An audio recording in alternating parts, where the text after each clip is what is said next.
Hello everyone. आज अपन पढ़ेंगे समाजवाद, सोशलिज्म। पिछले वीडियो में अपन ने अनुदारवाद पढ़ा था, उसके कुछ एमसीक्यूज़ किए थे। आज अपन समाजवाद पढ़ेंगे और नेक्स्ट वीडियो में समाजवाद से अपन एमसीक्यूज़ करेंगे, जिससे टॉपिक अच्छे से क्लियर हो जाए। ये यूजीसी नेट के लिए बहुत इंपॉर्टेंट टॉपिक है। तो चलिए शुरू करते हैं। समाजवाद एक विचारधारा है, जैसे उदारवाद, अनुदारवाद, नारीवाद, ये सब एक विचारधाराएं हैं। तो समाजवाद भी एक विचारधारा है।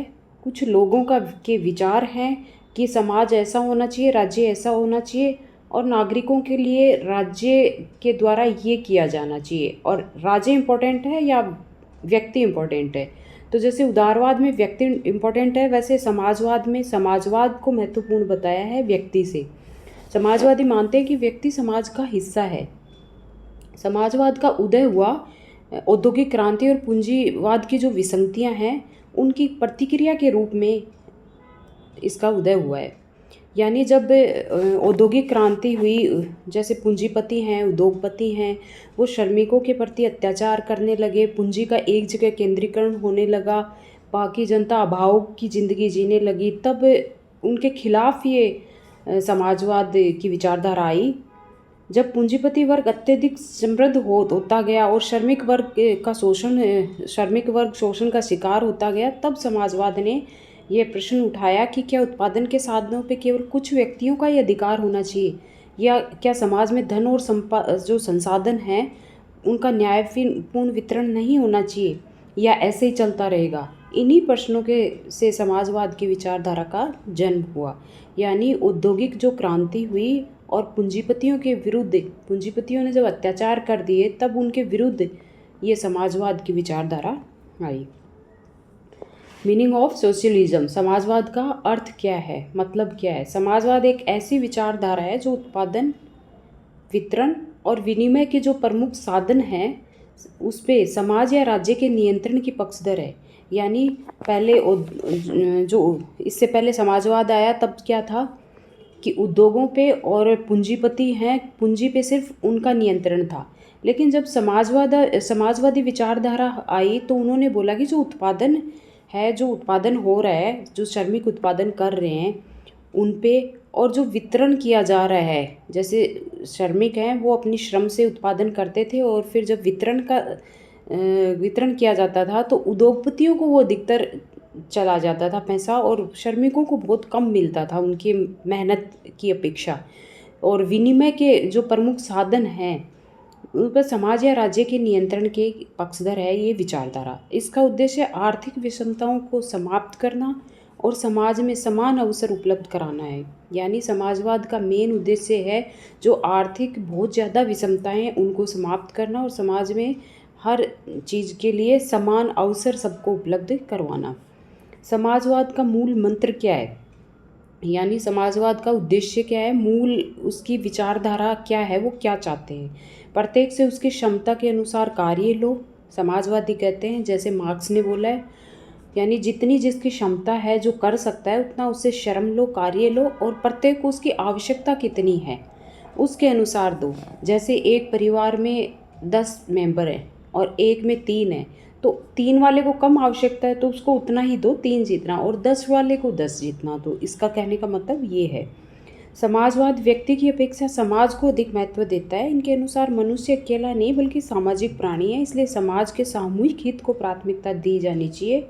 जैसे रूसो ने बोला था कि सारे समाज की जो इच्छा है वो ही सामान्य इच्छा है, ना कि अकेले व्यक्ति की इच्छा। तो इसमें बोला है कि व्यक्ति समाज का ही पार्ट है, तो समाज की सामूहिक भलाई अति आवश्यक है, ना कि सिर्फ एक व्यक्ति की या एक पूंजीपति की, एक उद्योगपति की। जब सारा समाज खुश रहेगा तभी तो देश आगे बढ़ेगा, या सिर्फ कुछ गिने चुने उद्योगपति या पूंजीपतियों के पास खुशियाँ होंगी तब। तो समाजवाद की विचारधारा, इसका कहने का मतलब ये है। अब समाजवाद की परिभाषाएं दी हैं कुछ लोगों ने, जो एग्ज़ाम में बहुत बार पूछ ली जाती हैं, तो वो अपन देखते हैं। ये आपको रटनी पड़ेंगी परिभाषाएं, तो बाकी इसमें समाजवाद होता क्या है, कई बार इस पे भी क्वेश्चन पूछ लिए जाते हैं कि समाजवाद क्या है, क्या विचारधारा है इसकी, कई बार परिभाषाएं पूछ ली जाती हैं। तो समाजवाद की परिभाषाएं CEM जोड ने बोला है कि समाजवाद उस टोपी की तरह है जिसका आकार अत्यधिक उपयोग के कारण बिगड़ गया है। यानी उनका कहना है कि समाजवाद है, उसको अलग अलग लोगों ने अलग अलग विचारों से अलग अलग विचार बताए हैं उस पर कि नहीं समाजवाद ऐसा होना चाहिए, समाजवाद वैसा होना चाहिए। तो कुछ ज़्यादा उपयोग और कुछ ज़्यादा आशाएं उन्होंने जताई हैं कि सब पूंजीपतियों से संपत्ति लेके बांट दी जाए और सब जिसकी जैसे ये कहा गया उसकी क्षमता के अनुसार कार्य लो और आवश्यकता के अनुसार दो। तो ऐसे तो लोग कार्य काम करेंगे ही नहीं, क्षमता तो होती है अधिकतर की, तो वो क्यों करेंगे, वो अपना श्रम व्यर्थ क्यों करेंगे, वो उतना ही करेंगे। जब इंसान को कुछ मिलता है तभी तो उसको प्रोत्साहन मिलता है ना कि मैं इतना कार्य करूँगा तो मेरे को इतना मिलेगा। तो इनका कहने का जोड़ का कहने का ये है समाजवाद उस टोपी की तरह है जिसका आकार अत्यधिक उपयोग के कारण बिगड़ गया है। अर्थात समाजवाद की कोई एक निश्चित परिभाषा नहीं रही है। सेलर्स बता रहे हैं कि समाजवाद एक जनतांत्रिक आंदोलन है जिसका उद्देश्य ऐसी आर्थिक व्यवस्था स्थापित करना है जो अधिकतम न्याय और स्वतंत्रता प्रदान करे। यानी समाजवाद जनता द्वारा किया गया एक ऐसा आंदोलन है जिसका उद्देश्य है ऐसी आर्थिक व्यवस्था ऐसी अर्थव्यवस्था स्थापित करना जो अधिकतम लोगों को न्याय दे और स्वतंत्रता प्रदान करे। यानी श्रमिक के कार्य कर रहा है तो ये नहीं कि उसको मतलब पूरा ही उद्योग जिसका उद्योग लगा है उसके बराबर दिया जाए, नहीं ऐसा तो नहीं हो सकता, लेकिन उसको कम से कम उसके श्रम जितना कर रहा है उतना तो दिया जाए। उसके काम की दशाएं अच्छी होनी चाहिए, उसके स्वास्थ्य की वहाँ व्यवस्था होनी चाहिए, उसके बच्चों के लिए एजुकेशन की वहाँ व्यवस्था होनी चाहिए, ये सब तो रहने के लिए भी उसका अच्छा होना चाहिए, ये सब तो होना चाहिए ना। समाजवाद का मतलब ये है कि अधिकतर न्याय और स्वतंत्रता प्रदान करें। जॉर्ज बर्नार्ड शो समाजवाद आय की असमानता को समाप्त करने का सिद्धांत है। जॉर्ज बर्नार्ड शो ने कहा कि जो आय की असमानता है उसको समाप्त करने का ये सिद्धांत है। इमाइल ने बोला समाजवाद का उद्देश्य श्रमिकों को राजनीतिक शक्ति प्रदान करना है ताकि पूंजीपति संपत्ति को सामाजिक संपत्ति में बदला जा सके। यानी समाजवाद का उद्देश्य श्रमिकों को राजनीतिक शक्ति प्रदान करें जिससे वो वोट डालने और उनको अपना प्रतिनिधि चुनने और खुद प्रतिनिधि बनने का अधिकार दिया जाना चाहिए। तभी तो वो यदि राजनीति में आएंगे, उनका प्रतिभागिता होगी, तभी तो वो पूंजीवादी संपत्ति को सामाजिक संपत्ति में बदलने का प्रयास करेंगे। समाजवाद के मूल तत्व है समुदाय, कम्युनिटी। समाजवाद के अनुसार व्यक्ति से अधिक महत्वपूर्ण समुदाय है। व्यक्ति का विकास समाज में ही संभव है, इसलिए सामूहिक हित को प्राथमिकता दी जानी चाहिए। यानी समुदाय समाजवाद का एक मूल तत्व है कि समुदाय है वो व्यक्ति से ज़्यादा इम्पोर्टेंट है और व्यक्ति का विकास समाज में ही संभव है, ये बात सही है, इसीलिए सामूहिक हित को ये प्राथमिकता देते हैं। सहयोग, कोऑपरेशन। समाजवाद प्रतियोगिता की अपेक्षा सहयोग पर बल देता है कि प्रतियोगिता मतलब व्यक्ति को ज़्यादा इम्पोर्टेंस दी जाएगी तो प्रतियोगिता बढ़ेगी, ठीक है। इसीलिए ये कहते हैं कि समाजवाद प्रतियोगिता की अपेक्षा व्यक्ति समाज का हिस्सा अपने आप को समझेगा तो प्रतियोगिता की बजाय उनमें आपस में सहयोग बढ़ेगा। पूंजीवाद में प्रतियोगिता से संघर्ष बढ़ता है जबकि समाजवाद सहयोग से सामूहिक विकास की बात करता है। समानता, इक्वलिटी। समाजवाद आर्थिक और सामाजिक समानता का समर्थक है। यानी समाजवाद है वो आर्थिक और सामाजिक समानता का समर्थन करता है। यानी समानता होनी चाहिए आर्थिक और जहाँ तक हो सकता है सामाजिक और आर्थिक समानता होनी चाहिए। इसके अनुसार अत्यधिक आर्थिक विषमता समाज के लिए हानिकारक है, उसी से समाजवाद आया है। क्योंकि औद्योगिक युग में क्या हुआ कि बहुत ज़्यादा आर्थिक असमानता बढ़ गई थी, उसी की वजह से फिर विरोध बढ़ा और फिर समाजवाद की विचारधारा आई। सामाजिक वर्ग की अवधारणा। समाजवाद समाज को आर्थिक आधार पर समझता है। यानी समाजवादी हैं, समाजवाद क्यों आया? आर्थिक असमानता और आर्थिक असंतोष के कारण ही समाजवाद आया। तो ये समाजवाद है वो आर्थिक आधार पे समाजवाद को समझता है। यह जाति या धर्म की अपेक्षा वर्गीय संरचना को अधिक महत्व देता है कि वर्ग बने, पूंजीपति, उद्योगपति, श्रमिक, ये सब बने तभी समाजवाद आया। असंतोष इन लोगों का श्रमिक वर्ग का उनके प्रति, वर्गों के प्रति बढ़ा, इसलिए जाति धर्म को ज़्यादा इम्पोर्टेंस नहीं देते बल्कि वर्ग की संरचना को अधिक महत्व देते हैं। सामूहिक स्वामित्व, यानी कॉमन ओनरशिप, उत्पादन के साधनों जैसे उद्योग है, भूमि है, खदान है आदि पर निजी स्वामित्व के स्थान पर सामूहिक स्वामित्व होना चाहिए। ये लोग कहते हैं कि जो उद्योग हैं, जो भूमि है, खदानें हैं, उन पे स्वामित्व के स्थान, निजी स्वामित्व के स्थान पे सामूहिक स्वामित्व होना चाहिए। सब काम करेंगे और सब उसमें अपना काम करके अपना अर्निंग करेंगे। इनका कहने का मतलब ये है कि सामूहिक स्वामित्व होना चाहिए भूमि पे, उद्योगों पे और खदान पे, खदानें जो होती हैं, खाने जो होती हैं उन पे। समाजवाद का ऐतिहासिक विकास, कि समाजवाद कैसे आया ये देखते हैं। तो औद्योगिक क्रांति की पृष्ठभूमि क्या थी, क्यों हुई औद्योगिक क्रांति और क्यों समाजवाद आया। 18वीं और 19वीं शताब्दी में औद्योगिक क्रांति के कारण पूंजीवाद का विकास हुआ। 18वीं और 19वीं शताब्दी में जब औद्योगिकरण चरम पे था, तब औद्योगिक क्रांति हुई और पूंजीवाद क्रांति के कारण पूंजीवाद का विकास हुआ। कारखानों के मालिक ने अधिक लाभ कमाने के लिए श्रमिकों का शोषण किया। श्रमिकों को कम मजदूरी देते थे, कार्य ज़्यादा समय करवाते थे और खराब जीवन की जो स्थितियां थी वो उनकी बहुत खराब थी। समाजवाद का प्रारंभिक जो रूप है वो काल्पनिक समाजवाद, यूटोपियन समाजवाद कहा जाता है। इन विचारकों ने आदर्श समाज की कल्पना की कि ऐसा होना चाहिए समाज, मतलब उन्होंने व्यवहारिक नहीं एक कल्पना की कि समाजवाद ऐसा होना चाहिए, सारे संसाधन श्रमिकों को दे दिए जाएं, उद्योग भी श्रमिकों को बांट दिया जाए। इस तरह से इनको काल्पनिक समाजवादी कहते हैं। लेकिन उसके व्यवहारिक साधन इन्होंने स्पष्ट नहीं बताया कि समाजवाद आएगा। उन्होंने समाजवाद का आइडिया तो दे दिया कि समाजवाद ऐसे होना चाहिए, ऐसे होना चाहिए, लेकिन वो आएगा कैसे, किन साधनों से आएगा, किस रास्ते से आएगा, ये इन्होंने नहीं बताया। इसलिए इनको काल्पनिक समाजवादी कहा जाता है। अब काल्पनिक समाजवादी हैं सेंट साइमन। उन्होंने औद्योगिक समाज को वैज्ञानिक और योजनाबद्ध आधार पर संगठित करने की बात कही। उन्होंने कहा कि जो औद्योगिक समाज है उसको वैज्ञानिक और योजनाबद्ध आधार पर संगठित किया जाना चाहिए। रॉबर्ट ओवन, इन्होंने क्या बोला समाजवाद के बारे में, इन्हें ब्रिटिश समाजवाद का जनक कहा जाता है। यानी ब्रिटेन में जो समाजवाद आया उसका जनक रॉबर्ट ओवन को कहा जाता है। तो ये क्वेश्चन पूछ लिया जाता है कि ब्रिटिश समाजवाद का जनक कौन है। 4 ऑप्शन दे देंगे तो उसमें ये होगा रॉबर्ट ओवन। इन्होंने ब्रिटिश समाजवाद का जनक कहा जाता है। इन्होंने श्रमिकों की स्थिति सुधारने हेतु सहकारी संस्थाओं की स्थापना की बात की। यानी सहकारी यानी समाज और राज्य की जो भी संस्थाएं, पे समाज और राज्य का दोनों का नियंत्रण होना चाहिए, ना कि अकेले समाज का ना राज्य का। तो सहकारी संस्थाओं की स्थापना की बात इन्होंने कही थी। चार्ल्स फूरियम, उन्होंने फेलेक्स नामक आदर्श समुदाय की स्थापना की। अब ये क्वेश्चन भी बहुत बार पूछ लिया जाता है कि फेलेक्स नामक समुदाय की स्थापना किसने की। तो ये चार्ल्स फूरियर ने की थी। उन्होंने फेलेक्स नामक आदर्श समुदाय की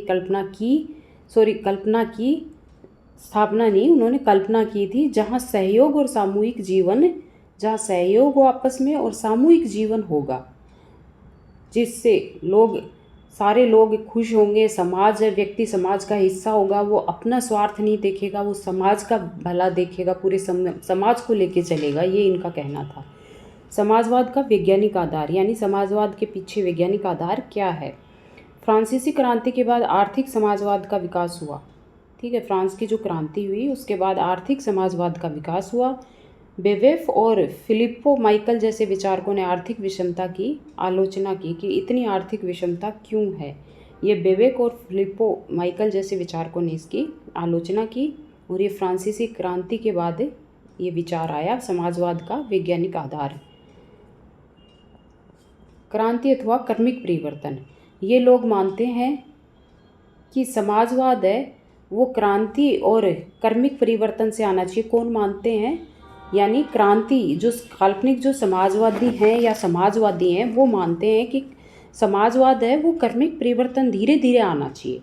और जो मार्क्सवादी हैं, मार्क्स का दृष्टिकोण है कि मार्क्स के अनुसार समाजवाद केवल क्रांति द्वारा स्थापित हो सकता है और वर्ग संघर्ष, वर्गों के बीच संघर्ष अनिवार्य है। जैसे श्रमिक वर्ग, पूंजीपति वर्ग, इनके बीच संघर्ष अनिवार्य है। संघर्ष करेंगे तो जो श्रमिक वर्ग है वो संख्या में ज़्यादा है तो वो पूंजीपति वर्ग को समाप्त करेगा, ये इनका मानना है। जबकि जो समाजवादी हैं वो शुरू में जो समाजवादी हैं काल्पनिक समाजवादी हैं वो मानते हैं कि कर्मिक होने चाहिए परिवर्तन, क्रांति नहीं होनी चाहिए। परिवर्तन होंगे, समाजवाद लाया जाएगा, पर वो कर्मिक परिवर्तन से लाया जाए।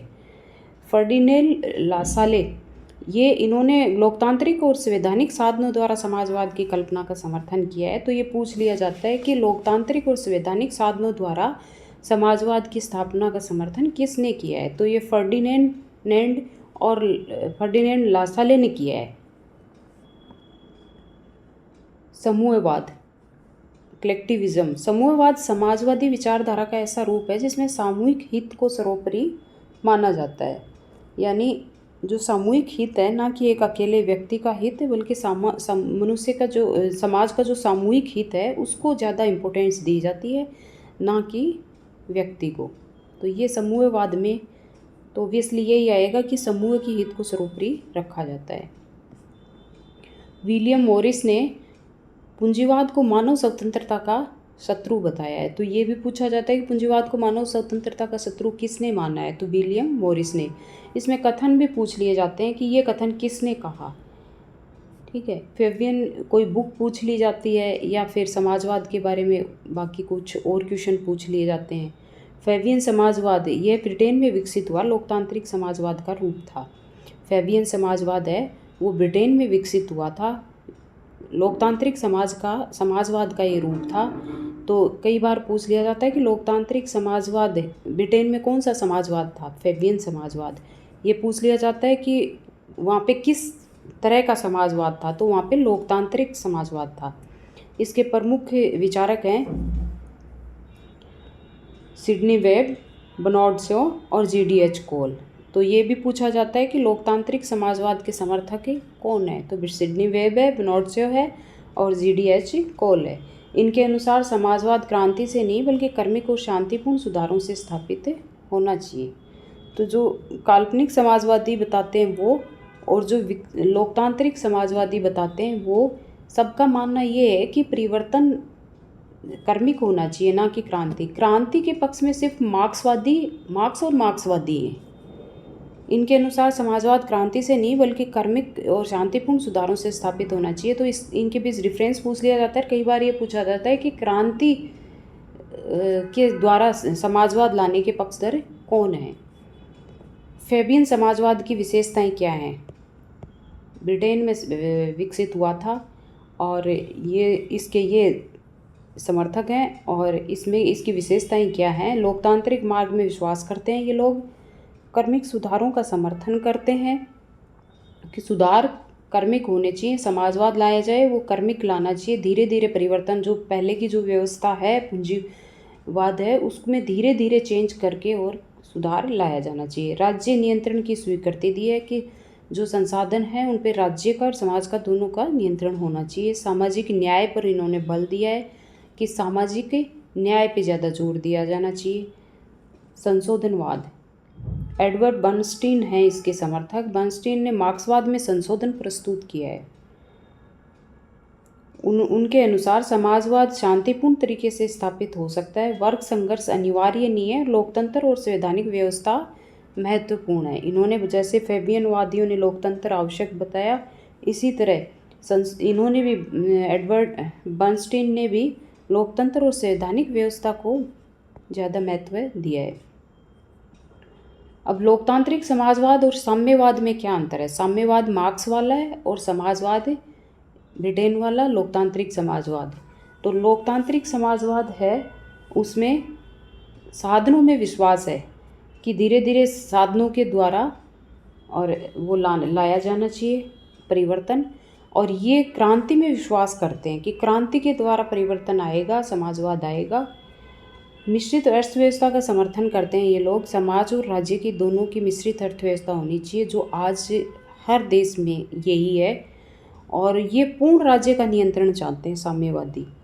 ये राजनीतिक बहुलवाद के समर्थक हैं लोकतांत्रिक जो समाजवादी हैं वो। और ये एक दलीय व्यवस्था चाहते हैं मार्क्सवादी, जैसे चीन में है।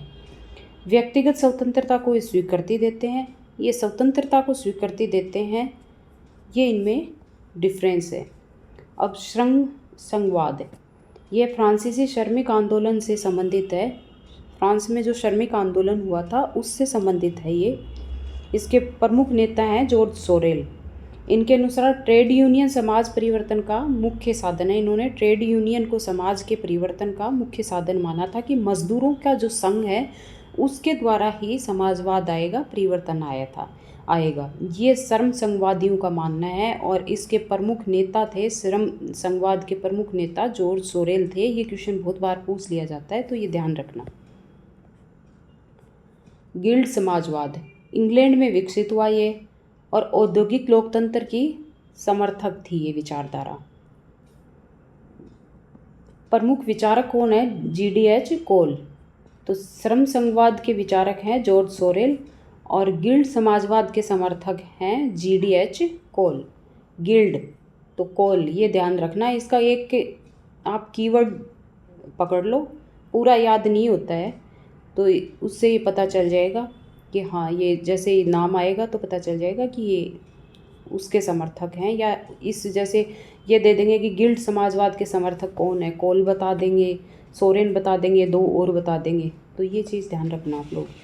अब इसके मुख्य विचार ये लोग क्या मानते हैं, गिल्ड समाजवादी क्या मानते हैं? उद्योगों पर श्रमिक गिल्डों का नियंत्रण होना चाहिए, यानी जो उद्योग हैं उन पर श्रमिक संघों का नियंत्रण होना चाहिए, उत्पादन का लोकतंत्रीकरण होना चाहिए, ये इनका मानना है। और श्रमिक सहभागिता होनी चाहिए, उत्पादन में, वितरण में, विनिमय में, सब में श्रमिक सहभागिता होनी चाहिए, ये गिल्ड समाजवादियों का मानना है। बाजारवादी समाजवाद, मार्केट सोशलिज्म, ये 20वीं शताब्दी के अंत में समाजवाद का नया रूप आया है। इन सारे समाजवादी जो श्रमिक समाजवाद, गिल्ड समाजवाद, फैबियनवाद, काल्पनिक समाजवाद, मार्क्स का समाजवाद, इन सब के बाद में ये एक मार्केट सोशलिज्म नया विचार आया है।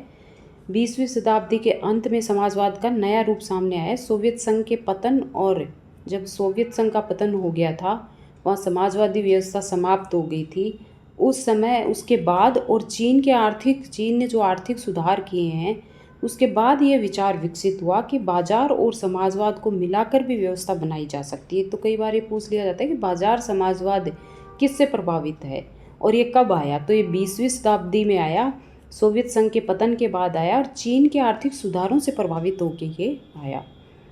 तो ये इनका मानना है कि बाजार की जो व्यवस्था है वो और समाजवाद को मिलाकर भी एक नई व्यवस्था बनाई जा सकती है, जैसे चीन में बनाई है। नव संशोधनवाद एक तीसरा मार्ग है। नव संशोधनवाद तीसरा मार्ग, थर्ड वे। प्रमुख नेता हैं टोनी ब्लेयर और बिल क्लिंटन। नव संशोधनवाद के समर्थक नेता कौन है? टोनी ब्लेयर और बिल क्लिंटन। यह विचारधारा पूंजीवाद, ये इसके बाद की विचारधारा है, बाजारवादी समाजवाद के बाद की। नव संशोधनवाद, टोनी ब्लेयर और बिल क्लिंटन, ये विचारधारा पूंजीवाद और पारंपरिक जो समाजवाद है उसके बीच का मार्ग मानी जाती है। यानी जो पुरानी जो समाजवादी जो विचारधारा है उसके और जो पूंजीवाद है उसके बीच की विचारधारा ये मानी जाती है। मुख्य विशेषताएं हैं, मतलब बीच का रास्ता निकाल के समाजवाद लाया जा सकता है, ये इन लोगों का मानना है। इसकी मुख्य विशेषताएं हैं कि बाजार अर्थव्यवस्था को स्वीकृति दी जाए, सामाजिक कल्याण पे जोर दिया जाए, राज्य सामाजिक कल्याण के कार्य करे और अवसर की समानता सबको दी जाए। यानी वे बाजार अर्थव्यवस्था के समर्थक हैं ये लोग, कि बाजार अर्थव्यवस्था है वो होनी चाहिए, सामाजिक कल्याण लोगों का होना चाहिए राज्य के द्वारा और अवसर की सबको समानता दी जानी चाहिए। अब शिक्षा और कौशल को प्राथमिकता दी जानी चाहिए, यानी कौशल सिखाया जाना चाहिए, श्रमिकों को कौशल की वो दी जाए, ट्रेनिंग दी जानी चाहिए और शिक्षा दी जानी चाहिए। शिक्षा अच्छी होनी चाहिए और कौशल आधारित, जैसे आजकल अपने इंडिया में भी ये है कि ज़्यादा कौशल पे ज़्यादा जोर दिया जा रहा है, ठीक है। तो ये इन लोगों का मानना था कि शिक्षा और कौशल विकास को प्राथमिकता दी जाए, अवसर की समानता सबको दी जाए, सामाजिक कल्याण पे बल दिया जाए, बाजार अर्थव्यवस्था को इन्होंने स्वीकृति दी, जैसे पूंजीवाद में है, बाजार अर्थव्यवस्था को स्वीकृति है। समाजवाद की आलोचना किए कुछ विचारकों ने, तो वो देखते हैं। व्यक्तिगत स्वतंत्रता पे खतरा, इन लोगों का मानना है कि समाजवाद है वो व्यक्तिगत स्वतंत्रता पे खतरा है। क्योंकि आलोचकों के अनुसार समाज में राज्य का अत्यधिक नियंत्रण व्यक्ति की स्वतंत्रता को सीमित करता है। यानी एक ऐसे समझते हैं कि एक पूंजीपति है, उसने बहुत पैसा लगाया है अपना, और अपना मेहनत करके और अपना श्रम लगा के और पैसा लगा के उसने अपना एक उद्योग खड़ा किया है। अब आप उसको कहोगे कि आपको भी श्रमिकों के बराबर आपकी क्षमता के अनुसार और लिया जाएगा, आपकी आवश्यकता के अनुसार दिया जाएगा, तो वो तो उसकी स्वतंत्रता खत्म हो गई ना। क्योंकि उद्योग में उसने, श्रमिक ने सिर्फ अपनी पूंजी लगाई है, उद्योगपति ने अपना उद्योग, अपनी श्रम भी लगाया है और अपना पूंजी भी लगाई है, उसने दो चीज़ें लगाई हैं। तो इससे क्या हुआ कि उसकी स्वतंत्रता, समानता यदि आप लाने की कोशिश करोगे तो उसकी स्वतंत्रता खत्म होगी। तो इसलिए ये कहते हैं कि इसमें व्यक्ति की स्वतंत्रता सीमित कर दी जाती है। प्रतियोगिता का अभाव होता है, प्रतियोगिता समाप्त होने से उत्पादन घटता है। प्रतियोगिता का अभाव क्यों होगा? क्योंकि सबको उसकी, उनकी आवश्यकता के अनुसार, समाजवादियों के अनुसार और उनकी क्षमता के अनुसार लिया जाएगा, आवश्यकता के अनुसार, मार्क्स के अनुसार दिया जाएगा। तो फिर कोई व्यक्ति कार्य नहीं करेगा, वो उतना ही करेगा जितना उसको मिलेगा। तो इससे क्या होता है कि कंपटीशन, प्रतियोगिता खत्म हो जाती है। नौकरशाही का विकास होता है। राज्य नियंत्रण बढ़ने से प्रशासनिक भ्रष्टाचार बढ़ेगा और नौकरशाही बढ़ेगी, क्योंकि राज्य के नियंत्रण में होगा तो राज्य तो कोई नेता लोग तो करेंगे नहीं, नौकरशाही करेगी सारे कार्य। तो इससे क्या होगा कि नौकरशाही, प्रशासनिक भ्रष्टाचार बढ़ जाता है। मानव स्वभाव के विरुद्ध है ये। कुछ विचारकों के अनुसार मनुष्य स्वभाव से स्वार्थी होता है, ऑब्वियसली होता है। आप चाहे कितना कुछ भी कर लो, स्वार्थ तो होता है, इसलिए पूर्ण समानता संभव नहीं है। व्यक्ति कार्य तभी करेगा ना जब उसको कुछ लालच होगा। कुछ लालच ही नहीं होगा, मिलना उसको उतना ही है, चाहे वो 24 घंटे कार्य करे, चाहे वो 12 घंटे करे, चाहे वो बैठ के वहाँ पे 2 घंटे काम करके आ जाए, चाहे वो जान लगा के 12 घंटे काम करे, मिलेगा तो उतना ही जितना उसको आवश्यकता है, तो वो क्यों करेगा? तो ये मानव स्वभाव के विरुद्ध है। मानव मनुष्य तभी कार्य करेगा जब उसको कुछ बदले में जितना कार्य किया उतना मिलेगा। तो इनका मानना है कि मानव स्वभाव के विरुद्ध है। अब समाजवाद की इम्पोर्टेंस क्या है, इसका महत्व क्या है, इसके फ़ायदे क्या है, वो देखते हैं। इससे श्रमिक अधिकारों की रक्षा होती है। श्रमिक अधिकारों के लिए, श्रमिकों के लिए ही ये आया था समाजवाद, श्रमिकों के आंदोलन से ही ये आया था। तो इसमें श्रमिकों के अधिकारों की रक्षा होती है। कल्याणकारी राज्य की अवधारणा, यदि ये राज्य के हाथ में आएगा और समाज और राज्य के हाथ में आएगा तो राज्य कल्याण कार्य करेगा नागरिकों के लिए, जनता के लिए। सामाजिक सुरक्षा योजनाओं का इसमें विकास होगा। ये 3 चीज़ें इसकी हैं। आर्थिक विषमता में कमी आएगी। समाजवाद आएगा, समाजवादियों का मेन मकसद ही ये था कि आर्थिक विषमता कम हो। शिक्षा और स्वास्थ्य पर राज्य का ध्यान जाएगा। ये समाजवाद जो विचारधारा है उसके उद्देश्य हैं कि श्रमिकों के अधिकारों की रक्षा हो, कल्याणकारी राज्य हो जो लोगों का कल्याण करे, कल्याणकारी योजनाएं लाए, सामाजिक सुरक्षा योजनाओं का विकास करे जिससे श्रमिकों को जैसे काम की दशाएं अच्छी हो, उनके स्वास्थ्य, शिक्षा की व्यवस्था हो, उनका कौशल की व्यवस्था हो जिससे वो काम अच्छे से कर पाएँ, और ये सब चीज़ों का मतलब आर्थिक जो विषमता है उसको कम किया जाए। ये इनका मेन उद्देश्य था समाजवादियों का।